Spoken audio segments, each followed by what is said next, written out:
제목을 먼저 보겠습니다. 죽어야 산다. 매장인가 파종인가? No cross, no crown. 죽어야 산다. 그거는 알겠죠? 매장인가? 매장은 저 상가의 매장이 아니고 땅에 묻는 거 말합니다. 그죠? 매장, 파종인가? 파종, 심는 것을 말합니다. 씨를 뿌려 심는 것. No cross. No cross가 뭐죠? 크로스는 십자가입니다. 그죠? 십자가가 없으면 no crown, 왕관이 없다. 십자가가 있어야 왕관이 있다 하는 겁니다. 자, 오늘 본문 요한복음 12장 20절입니다. 같이 읽겠습니다. 명절에 예배하러 올라온 사람 중에 헬라인 몇이 있는데 그들이 갈릴리 벳세다 사람 빌립에게 가서 청하여 이르되 선생이여 우리가 예수를 배우고자 하나이다 하니 빌립이 안드레에게 가서 말하고 안드레와 빌립이 예수께 가서 여쭈니 예수께서 대답하여 이르시되 인자가 영광을 얻을 때가 왔도다. 내가 진실로 진실로 너희에게 이르노니 한 알의 밀이 땅에 떨어져 죽지 아니하면 한 알 그대로 있고 죽으면 많은 열매를 맺느니라. 자기의 생명을 사랑하는 자는 잃어버릴 것이요 이 세상에서 자기의 생명을 미워하는 자는 영생하도록 보존하리라. 사람이 나를 섬기려면 나를 따르라. 나 있는 곳에 나를 섬기는 자도 거기 있으리니 사람이 나를 섬기면 내 아버지께서 그를 귀히 여기시리라. 아멘.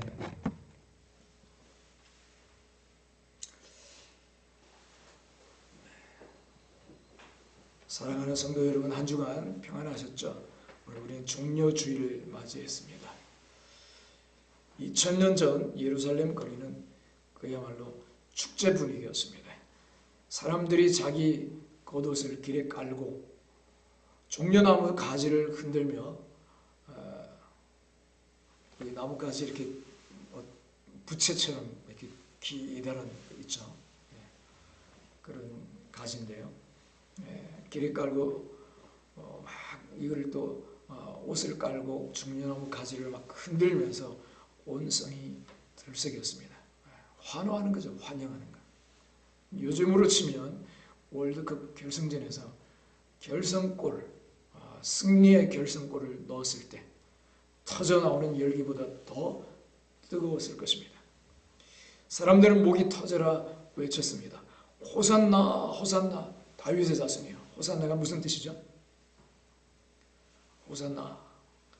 호산나는요, 지금 나를 구원하소서 그런 뜻입니다. 지금 나를 구원하소서. 다윗의 자손은 구약에 보면 다윗의 후손으로 메시아가 그리스도가 올 거다 예언이 되어 있거든요. 그래서 그 예언된 메시아가 바로 당신입니다. 다윗의 자손입니다 하는 뜻입니다. 그런데 성도 여러분, 우리 한번 솔직하게 가슴에 손을 얹고 한번 자문해 보면 좋겠습니다. 그들이 왜 그토록 열광했을까요? 그들이 흔들었던 그 화려한 종려나무 가지 뒤에는 사실 각자의 빽빽한 위시 리스트가 적혀 있었습니다. 내 욕망이 담긴 요구사항이죠. 주님, 이번에 내 사업 좀 대박나게 해주십시오. 로마 놈들 다 몰아내고 우리 집 평수 좀 넓혀주세요. 우리 자식들 취업 걱정 없는 나라 좀 만들어 주십시오. 그들에게 예수님은 내 삶의 모든 골치 아픈 문제를 단 한 방에 해결해 줄 슈퍼 히어로였던 것입니다. 하지만 여러분, 주님의 모습은 어땠습니까? 사람들의 기대처럼 백마를 탄 개선장군이 아니었습니다. 다리가 짧아 발이 땅에 닿을락말락하는 어린 나귀를 타고 입성하셨습니다. 사람들은 왕관을 씌워드리려 했지만 주님은 따가운 가시관을 향해 묵묵히 걸어가셨습니다. 여러분, 사실 우리도 오늘 이 자리에 나올 때 그 예루살렘 군중과 똑같은 마음 아닙니까? 우리도 각자의 위시 리스트를 들고 내 삶의 영광을 꿈꾸며 삽니다. 하지만 정작 우리 삶의 현장에서 우리가 마주하는 현실은 어떻습니까? 내가 원치 않는 순간에 내 앞길이 막히고 누군가에 의해 내 꿈이 짓밟히는 죽음 같은 현실을 마주할 때가 너무나 많습니다. 최근 우리 사회를 충격에 빠뜨린 비행기 조종사 사건을 아실 겁니다. 결국에는 얼굴까지 공개를 했죠. 부기장이라고. 그는 자신의 커리어가 부당하게 막혔다는 절망감, 즉 사회적 죽음을 경험했습니다. 기장 한 사람을 죽였는데 또 나머지 4사람인가를 더 죽이려고 계획을 했다. 그죠? 그동안 그치면서 사람들과 관계가 좋지 않았다 봅니다. 자신이 원했던 영광이 꺾이고 이런 원치 않는 죽음의 현실이 닥쳤을 때 세상 사람들은 어떻게 반응합니까? 나를 죽이려 한다면 나도 너를 가만두지 않겠다 하는 도끼 어린 복수의 에너지를 뿜어냅니다. 오늘 주님은 바로 그 지점에서 우리에게 질문하십니다. 너를 끝장내리는 세상의 매장 앞에 너는 어떻게 반응하겠느냐라고 말입니다. 주님은 자발적으로 죽음을 선택하심으로써 우리가 당하는 그 억울하고 원치 않는 고난을 파종으로 바꾸는 비밀을 가르쳐 주십니다. 세상은 우리를 매장시키려고 하지만 주님은 그것을 파종으로 바꾸신다는 겁니다. 수사 과정에서 드러난 범행 동기는 단순히 기분이 나빠서가 아니었습니다. 피해자는 절규합니다. 내 인생의 앞길을 누군가 강제로 끊어버렸다. 누군가 나를 조직적으로 매장하고 있다는 그 절망감이 결국 극단적인 선택과 복수로 이어졌습니다. 이것이 우리가 발을 딛고 살아가는 세상의 냉혹한 현실입니다. 나를 죽이려 한다면 나도 너를 가만두지 않겠다. 내 앞길을 막는다면 너의 길도 끝장내겠다. 이 복수의 에너지가 우리 시대를 지배하고 있습니다. 여러분도 직장에서 상사의 말 한마디에 밤잠을 설치며 언젠가 똑같이 갚아주리라 칼을 갈고 있지는 않습니까? 그런데 오늘 본문을 보십시오. 온 세상의 주목을 받으며 인기가 정점에 달했던 바로 그 순간 헬라인들까지 찾아와 선생님을 뵙고 싶습니다 라고 말하던 그 절호의 기회에 주님은 아주 이상한 말씀을 하십니다. 한 알의 밀이 땅에 떨어져 죽어야 한다. 사랑하는 성도 여러분, 오늘 설교의 결론부터 선포합니다. 죽어야 삽니다. 십자가가 없으면 왕관도 없습니다. No cross, no crown. 무슨 신발 이름이 아닙니다. 세상은 말합니다. 내 자존심을 지켜라. 그래야 네가 산다. 하지만 주님은 전혀 다른 생명의 길을 제시하십니다. 오늘 이 아침 우리를 죽이려는 세상 항복판에서 주님이 보여주신 죽어야 사는 생명의 비밀을 발견하시기를 주님의 이름으로 축원합니다. 본문 20절, 21절을 같이 보겠습니다. 함께 읽겠습니다. 명절에 예배하러 올라온 사람 중에 헬라인 몇이 있는데 그들이 갈릴리 벳세다 사람 빌립에게 가서 청하여 이르되 선생이여 우리가 예수를 배우고자 하나이다. 자, 여기 명절에 예배하러 올라온 사람 중에 헬라인이라고 했습니다. 네. 그래서 예수님을 직접 만난 것이 아니었습니다. 그 제자를 만나서 빌립을 찾아와서 요청합니다. 선생이여 우리가 예수를 배우고자 하나이다. 여러분 이게 왜 중요할까요? 당시 헬라인은요 단순한 외국인이 아닙니다. 헬라 문명은 지금은 세계 공통어가 영어입니다. 그 당시에 세계 공통어는 헬라어였습니다. 헬라 문명은 당시 철학, 예술, 학문, 권력의 중심이자 세계의 표준이었습니다. 오늘로 치면 실리콘밸리의 거물 투자자들을 또는 CNN 기자들이 예수님을 독점 인터뷰하러 찾아온 것입니다. 온 세상이 예수님을 주목하고 있었고 심지어 바리새인들조차 온 세상이 그를 따르는도다 라며 경악하던 시점이었습니다. 제자들은 얼마나 흥분했겠습니까? 선생님, 드디어 때가 왔습니다. 유대인뿐만 아니라 저 지상적인 헬라인들까지 선생님 앞에 무릎을 꿇으러 왔습니다. 이제 왕좌에 오르시기만 하면 됩니다. 바로 그 결정적인 순간에 예수님이 대답하십니다.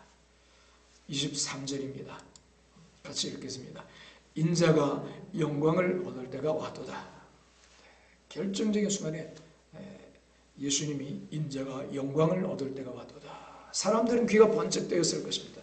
드디어 로마를 무너뜨리고 다윗의 왕국을 회복하시는구나. 그런데 이어지는 24절은 그들의 기대를 완전히 뒤집어 놓습니다. 24절 같이 읽겠습니다. 하늘의 밀이 땅에 떨어져 죽지 아니하면 하늘을 그대로 있고 죽으면 많은 열매를 맺느니라. 영광을 이야기하시다가 갑자기 죽음을 선언하십니다. 성도 여러분, 우리가 놓치지 말아야 할 단어가 있습니다. 죽는다. 이 죽는다는 단어는 헬라어로 아포타네라고 합니다. 아포타네. 이 글자를 기억할 필요는 없는데요. 이것은 단순히 어떤 의미가 있냐면 단순히 생물학적으로 숨이 멈추는 것을 의미하지 않습니다.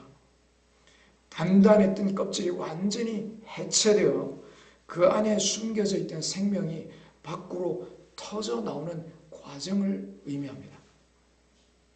그래서 죽는다 하는 것이 헬라어로 원어로 보면요, 어찌 보면 껍질이 깨진다 하는 의미입니다. 밀알이 열매를 맺기 위해서는 반드시 그 단단한 자의 껍질이 깨져야 한다는 겁니다. 여러분, 밀알에게는 두 가지 선택지가 있습니다. 두 가지 선택지. 어떤 게 있을까요? 네. 밀알이 두 가지, 가루가 되든지 아니면 심겨지든지 그렇게 생각할 수 있는데, 첫 번째는요, 죽지 않는 것입니다. 죽지 않는 것. 나는 소중하니까 절대로 상처받지 않을 거야. 그러면서 창고에 자신을 보관하는 것입니다. 결과는 뭘까요? 영원히 씨앗 하나를 그대로 남는 것뿐입니다. 변화도 없고 생명도 없습니다. 두 번째는 뭘까요? 두 번째는 땅에 떨어져 죽는 것입니다. 땅에 떨어져 어둡고 습한 흙 속에 묻혀 썩어야 합니다. 그 과정은 결코 아름답지 않습니다. 하지만 그 껍질이 해체될 때 한 알이 수백 알이 되는 기적이 일어납니다. 죽음은 열매의 적이 아니라 열매를 위한 필수 조건입니다. 여러분, 성경 속의 요셉을 보십시오. 그는 17살에 형들에게 팔려 구덩이에 던져집니다.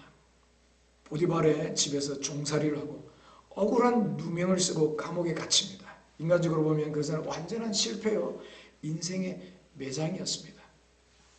하지만 훗날 요셉은 고백합니다. 당신들이 나를 이곳에 팔았다고 해서 근심하지 마소서.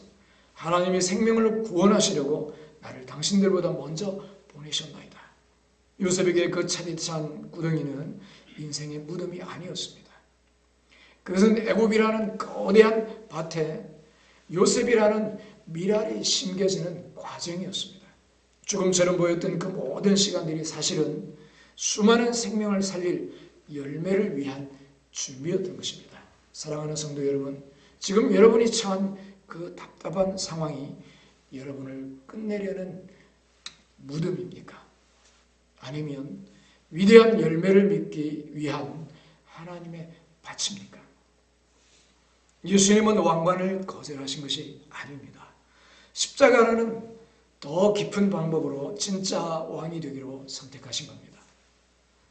성도 여러분, 다시 한번 묻겠습니다. 지금 여러분의 삶에 흙먼지가 덮이고 있습니까? 앞길이 꽉 막히고 누군가 나를 조직적으로 짓밟고 있다는 생각에 화장실에서 몰래 눈물 짓고 계십니까? 이때 우리는 영적인 질문을 던져야 합니다. 이것은 나를 끝장내리는 매장인가? 아니면 나를 꽃피우려는 파종인가? 여러분, 빅터 프랭클을 아십니까? 빅터 프랭클.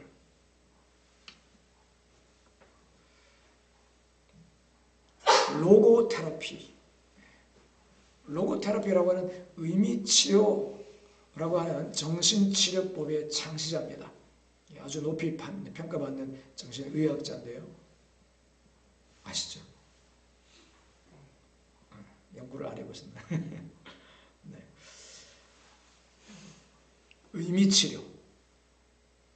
그 이름에서 알 수 있듯이 뭔가 의미를 발견하는 거겠죠.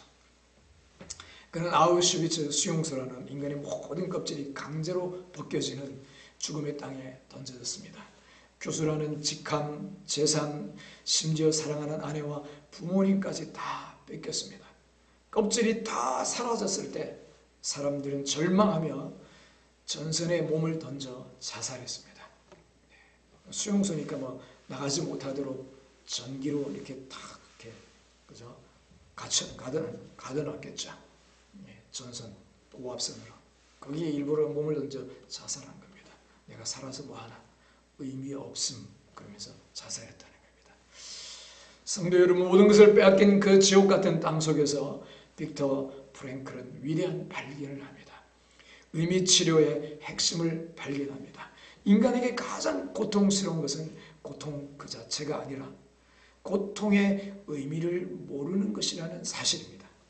그래서 그는 자신을 향해 이렇게 선포했습니다.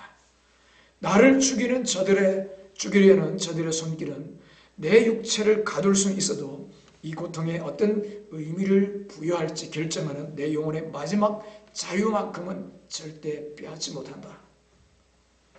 많은 사람들이 의미 없이 내가 왜 이렇게 고통을 당해야 되느냐 의미를 발견하지 못해서 자살을 했는데 이 사람은 자신이 처한 상황에 대한 의미를 발견했다는 겁니다. 그래서 자기는 죽지 않기로 결정합니다. 결국에는 의미치료라는 치료법을 발견해서 세계적인 정신의학자가 됩니다. 여러분, 이것이 바로 미랄의 선택입니다. 똑같이 땅 밑 어둠 속에 갇혀 있어도 어떤 사람은 그것을 매장이라고 부르며 절망 속에 썩어갑니다. 하지만 믿음의 사람은 그것을 파종, 즉 하나님이 나를 심으셨다고 부릅니다. 매장과 파종의 차이가 무엇입니까? 매장은 끝내기 위해 묻는 것입니다. 파종은요, 시작하기 위해 심는 것입니다. 세상은 여러분을 매장하려고 흙을 덮지만 우리 하나님은 여러분을 파종하여 열매 맺게 하십니다. 할렐루야. 프랭클은 그 지옥 같은 수용소에서 자기를 죽이려는 자들을 향해 속으로 이렇게 외쳤습니다.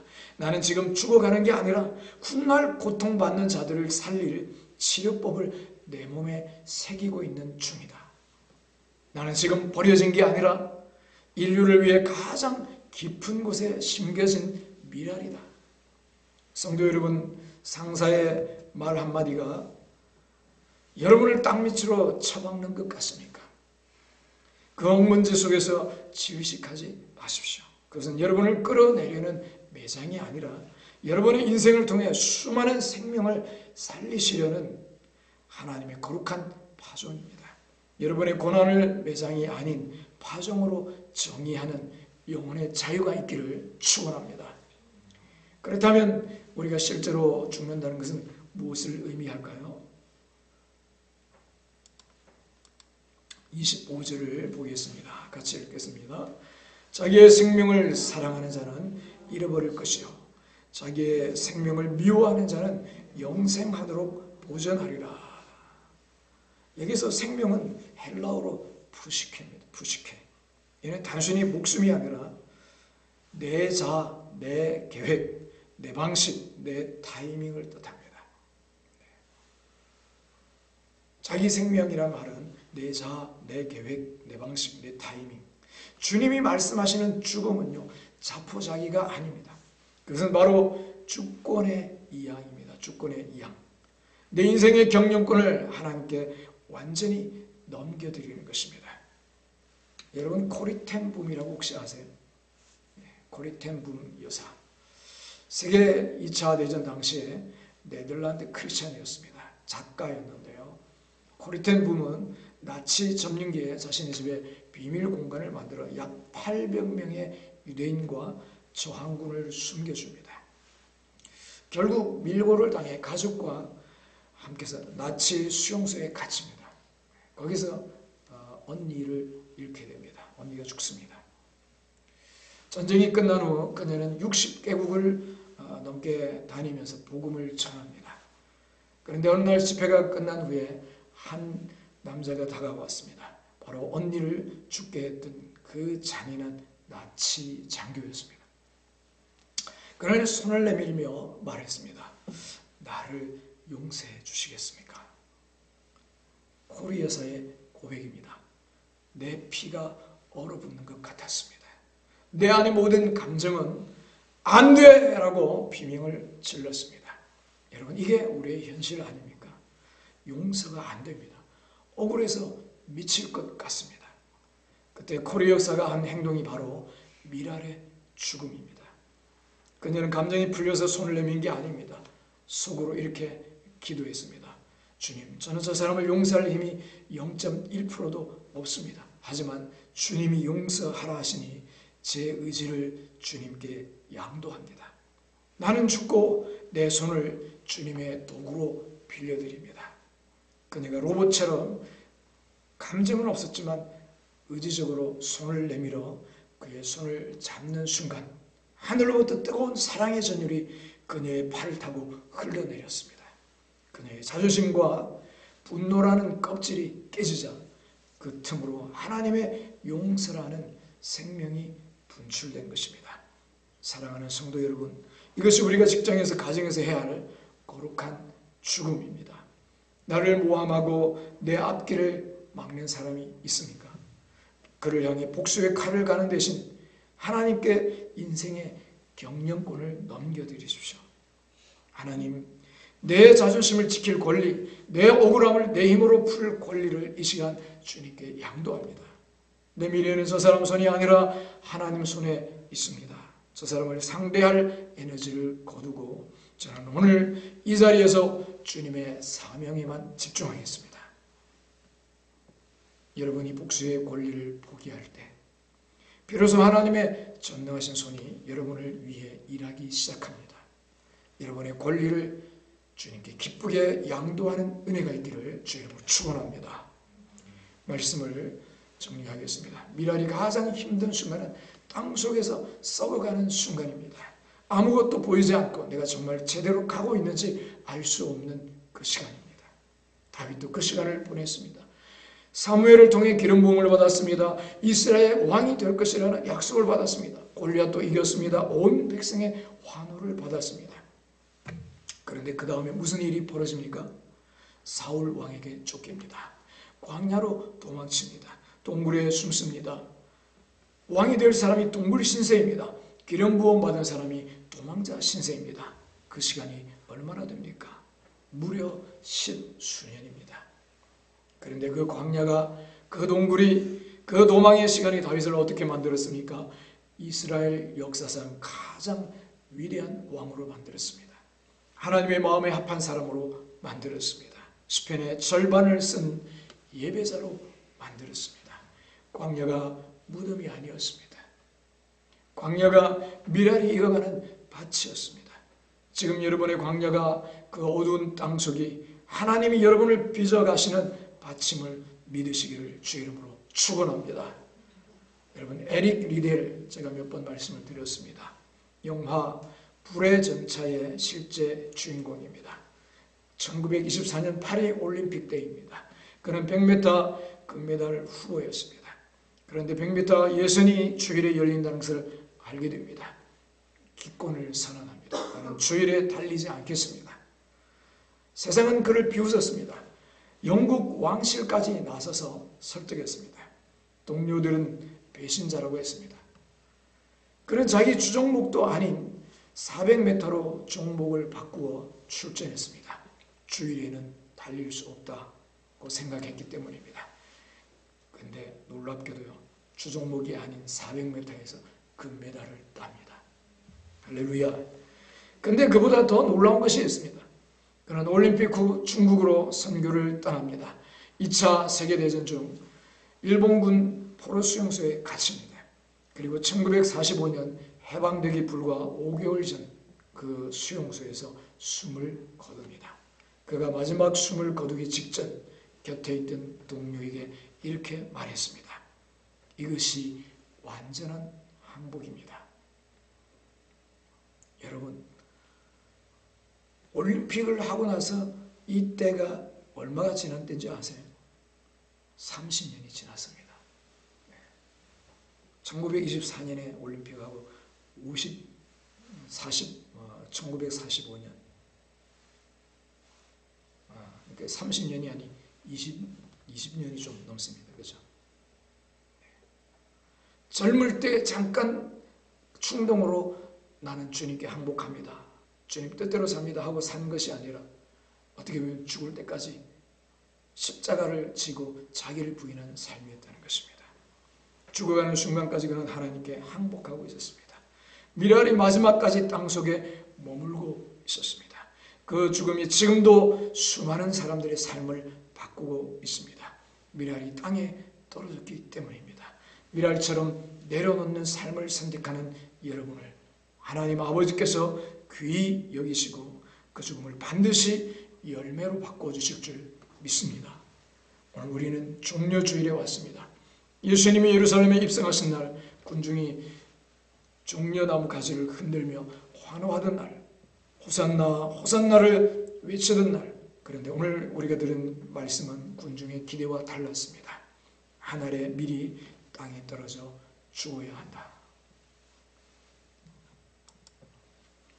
이 말씀이 여러분을 짓누르는 말씀이 아니라 여러분을 살리는 말씀으로 들리셨으면 합니다. 왜냐하면 이 말씀을 하신 분이 먼저 그 길을 가셨기 때문입니다. 가장 귀한 미랄이 되어 가장 깊은 땅속으로 들어가셨습니다. 사람들은 침을 뱉고 모욕하며 이제 끝났다고 비웃었지만 하나님은 그 죽음을 통해 온 인류를 살리는 부활의 열매를 맺게 하셨습니다. 예수님이 오늘 여러분께 이렇게 말씀하십니다. 나도 알아. 그 땅속이 얼마나 어두운지, 그 썩어가는 시간이 얼마나 힘든지 나도 거기 있었단다. 그런데 봐, 내가 거기서 나왔잖아. 너도 나온다. 반드시 나온다. 여러분, 죽어야 삽니다. No cross, no crown. 십자가가 있으면 반드시 면류관이 있습니다. 십자가가 있어야 면류관이 있습니다. 오늘 결단하십시오. 손에 꼭 쥐고 있던 내 방식, 내 계획, 내 고집을 내려놓으십시오. 그것이 죽는 것처럼 느껴질지라도 바로 그 자리가 열매의 시작입니다. 우리가 오늘 주님과 함께 기꺼이 억울함과 죽음을 통과한다면 부활의 충만한 생명과 함께 부활의 아침을 맞이할 것입니다. 이번 고난주간 기꺼이 주님과 함께 미랄되어 죽어지는 우리 모두가 되기를 주님의 이름으로 축원합니다.